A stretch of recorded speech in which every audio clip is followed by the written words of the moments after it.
In today's video, I'll show you how to add multiple pages in Canva.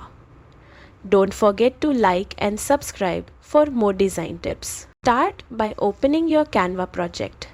To get a clear overview, click the grid view icon at the lower right corner. This shows all your pages in thumbnail view, making it easier to organize and manage your design. Next, to add a new page, simply click the plus icon next to your current pages. Canva will instantly create a blank page at the end of your design. Keep clicking the plus icon to add as many pages as you need. If you want consistency across pages, hover over a page thumbnail and select Duplicate Page.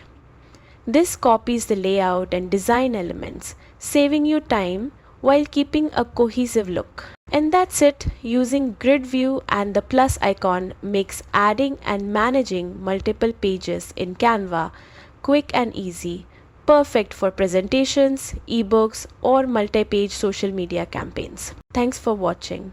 Experiment with multiple pages to streamline your projects and stay creative in Canva.